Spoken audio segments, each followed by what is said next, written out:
Buenas tardes, cerrando el día de hoy vamos a conversar con el señor Cohen, Nissan Dr. Cohen. Cohen. Dr. Cohen. Dr. Cohen. Dr. Dr. Nissan, even better. Dr. Nissan. Dr. Nissan Cohen about water. He's one of the most leading minds in water. Dr. Cohen. Dr. Nissan is better. We were talking about your first interested in water. It was in 1980. Well, it was actually in 1974. I was involved with agricultural water systems in Israel, in drip irrigation systems. And I developed for my master's, the first use of water for automated flushing systems for drip irrigation. And then in my doctorate, I did the first use of computers for drip irrigation using wireless technology. 1974? 1979 is when I did my doctorate. Okay, and then you move forward? Then I moved forward and I moved into the semiconductor industry because when I was dealing with the agricultural water, I wrote a paper. And the paper was about using brackish water for agriculture uses. And that was water that had a lot of organics. So I used the idea of ozonation systems to clean up the waters for usage in agriculture. And that was picked up by an American company here in the United States who said, you know, it's really interesting because we're trying to take water that's fecal water and making it into drinking water. And I said, why would you want to do that? And they said, oh, it's for space applications. So they wanted to be able to use very bad water and being able to use it on the water for reuse it. So that's where that technology developed. The idea is that when you oxidize organics, it creates hydroxyl radicals that convert the organics to CO2 and water. Okay. So carbon dioxide and water, which means the water's left is very pristine because all there is CO2 in it. But it also causes a conductivity shift because of the increase in carbonic acid. That conductivity shift can be attributed to the oxidation of the organics. And that's where the Anatel TOC analyzer, which we developed in 1984, was developed. Wow. The idea of differential conductivity during organics. The first talk, I guess? Yes. So that was the first TOC analyzer that could go down to 1 part per billion of TOC and was used exclusively in the semiconductor industry for the first, 12 years or so.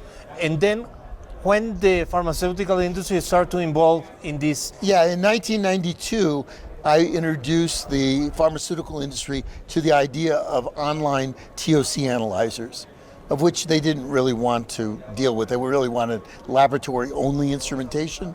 But we had a long discussion and a very heated discussion about the value of online instrumentation and how they would be able to understand what was going on with their water systems at that time.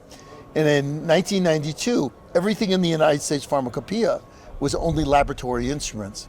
It took us 5 years to get conductivity and TOC as part of the United States pharmacopoeia for either online or in a laboratory. So that was in the end of 1997.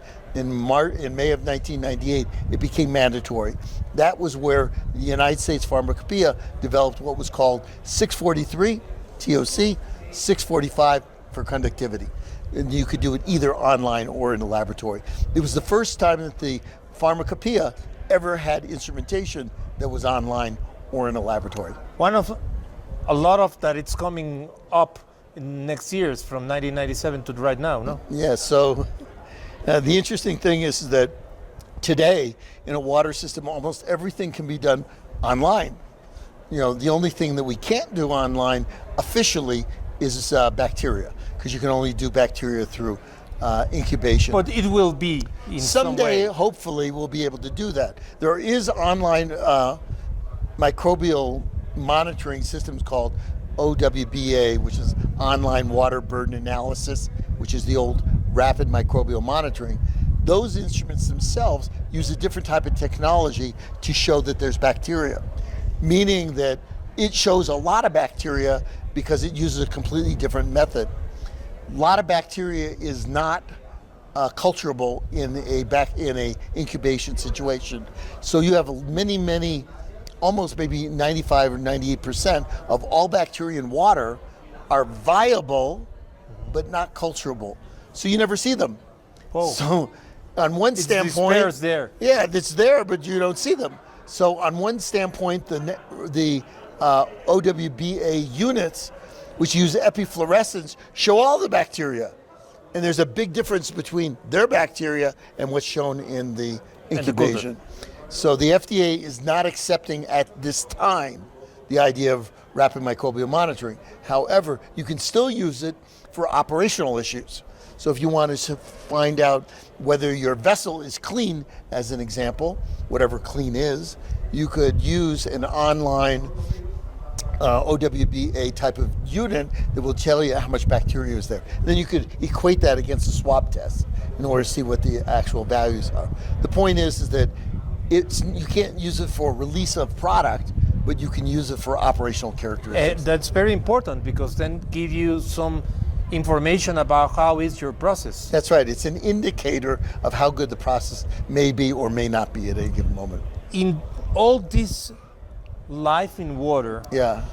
you still seeing very typical errors in water process. Yes, I do. And the reason is that people who rely on laboratory analysis don't realize that the sample they take out in the clean room or at the point of use can be contaminated from the atmosphere. I mean, as soon as you open the cup, you're going to get CO2 from the atmosphere inside that cup. That's going to change the conductivity of the cup. It's going to change sometimes the organics if there's aromatics in the air.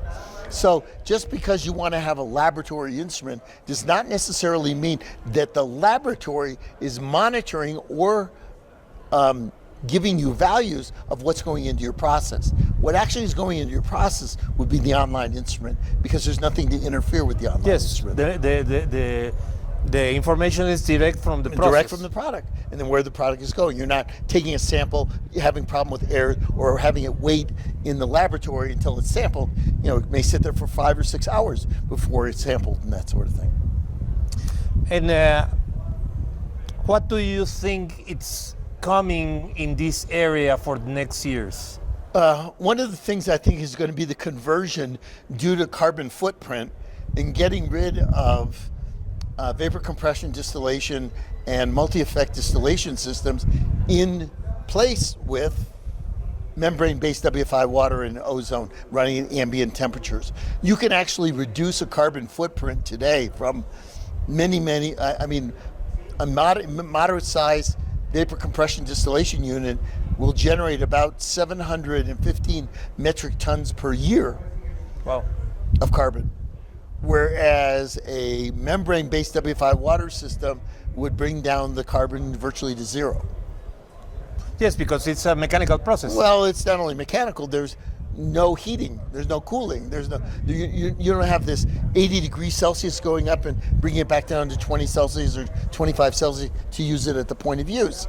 You also don't have multiple vapor compression distillation units that may be used, and some are on hot standby even when they're not used. That takes up a tremendous amount of energy. And how about the cost of operation? Will it be less also? Yes, it's less, considerably less. I don't want to go into specifics, but when you add up all the ancillary systems associated with distillation systems, which includes hot water heating, steam generation, boilers, the water being used for the steam generation, cooling heat exchangers to cool the water from 80 degrees Celsius back down to 20 degrees. So with BTUs being in the neighborhood of 6 to 8 million BTUs per hour of usage, when you translate that into kilowatt hours, it ends up being a lot of money. But in the pharmaceutical industry, no one does cost accounting on actual critical utilities. So no one really knows how much these things really cost. If you add everything up, you get to these very large operating expenses for the existing systems. And also the risk, because you are handling energy, you are handling products that it's a very high temperature. Well, when you have hot water systems and steam systems, etc., they can be dangerous.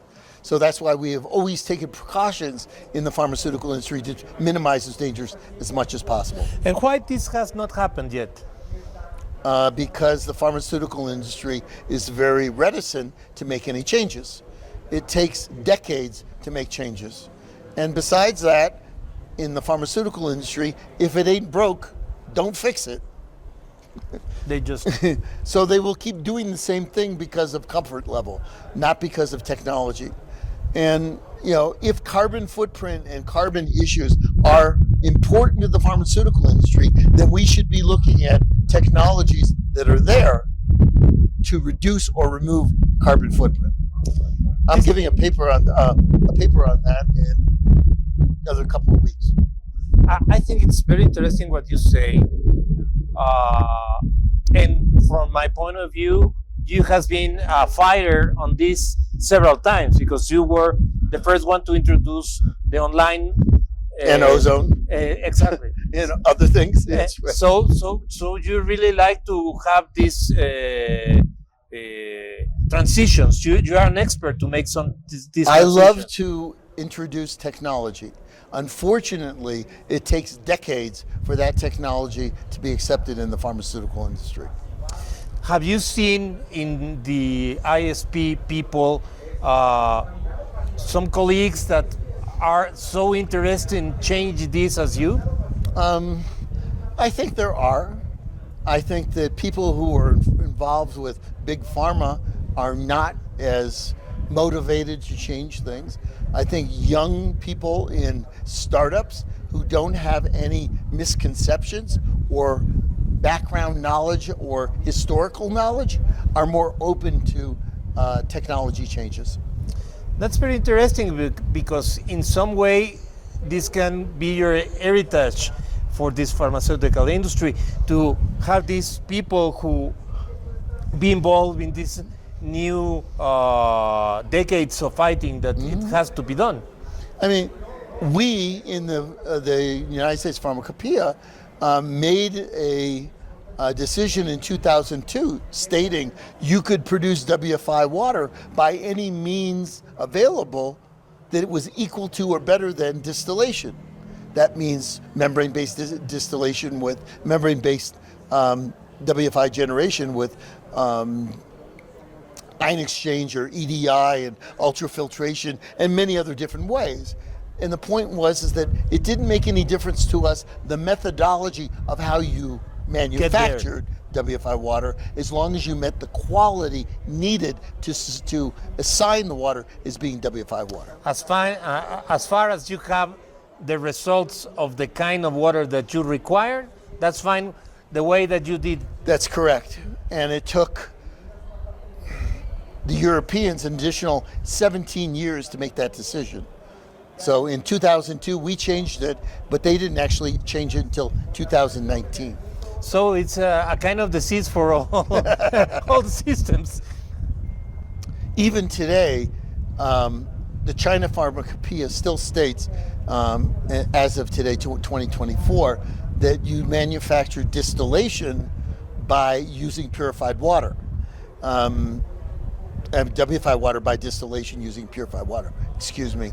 The point is that that's maybe changing because they come out with a new pharmacopoeia every 5 years, and in 2025 they're supposed to make that change, but we don't really know yet until we see the Chinese version of their pharmacopoeia whether we can actually make that statement or not. We will see if the technology wins or the politicians win. That's right.